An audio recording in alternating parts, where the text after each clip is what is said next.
عبید بن عمر رحمۃ اللہ علیہ اور ایک لڑکی کا واقعہ۔ ایک لڑکی تھی، اس کو اپنے حسن پر بڑا ناز تھا۔ پورے علاقے میں اس کے حسن کا چرچا تھا۔ عورتیں اس کا حسن دیکھنے کے لیے آتی تھیں۔ ایک مرتبہ نہانے کے بعد کپڑے بدل کر اپنے بال سنوار رہی تھی، آئینے کے سامنے کھڑی ہوئی اور اپنے آپ پہ بہت فریفتہ تھی کہ میں بہت حور پڑی ہوں۔ خاوند کو جب دیکھا تو اس نے بڑے ناز مہارت سے بات کی کہ ہے کوئی مرد ایسا جو مجھے دیکھ کے اور میری تمنا نہ کرے؟ تو خاوند نے کہا ہاں ایک شخص ہے۔ پوچھا کون ہے؟ عبید بن عمیر رحمۃ اللہ۔ یہ کون ہے؟ مسجد نبوی میں مدرس اور خطیب ہیں۔ تو میاں بیوی کا تعلق عجیب سا ہوتا ہے۔ آگے سے کہنے لگی تو دے مجھے اجازت، میں تجھے دکھاتی ہوں وہ پھسلتا کیسے ہے۔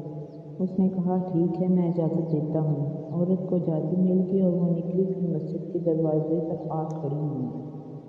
اور جب مولانا عبید بن عمیر مسجد نبوی صلی اللہ علیہ وسلم سے باہر نکلے تو عورت نے پہلے اس طریقے سے بات کی جیسے کوئی مسئلہ پوچھنے کے لیے کھڑی ہو، تو مولانا کھڑے ہو گئے۔ اس دوران آپ نے اپنے چہرے سے نقاب کو ہٹا لیا۔ اس کا خیال یہ تھا کہ جب وہ میرے حسن و جمال کو دیکھیں گے تو فریفتہ ہو جائیں گے۔ جیسے ہی اس نے ایسا کیا، انہوں نے نظر ہٹا دی۔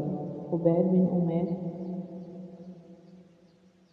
وہ کہنے لگی آپ مجھے جانتے ہیں؟ فرمانے لگے نہیں، میں تمہیں نہیں جانتا۔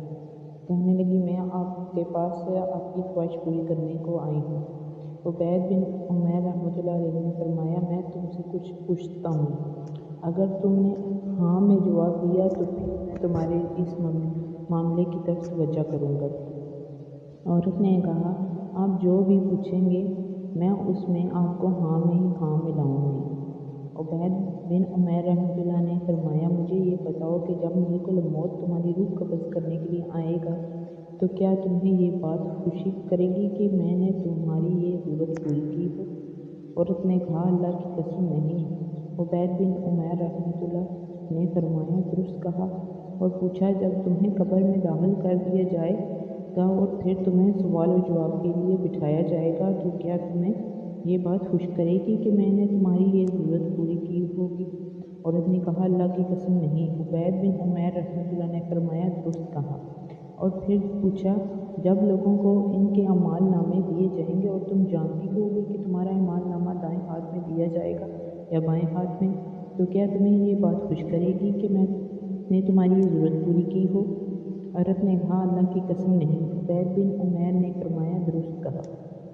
اور پوچھا جب تم پل صراط سے گزرو گی اور تم نہیں جانتی ہوگی تم لڑکھڑاؤ گی یا ثابت قدمی سے گزر جاؤ گی تو کیا تمہیں یہ بات خوش کرے گی کہ میں نے تمہاری یہ ضرورت پوری کی ہو؟ عورت نے کہا اللہ کی قسم نہیں۔ عبید بن عمیر نے فرمایا درست کہا۔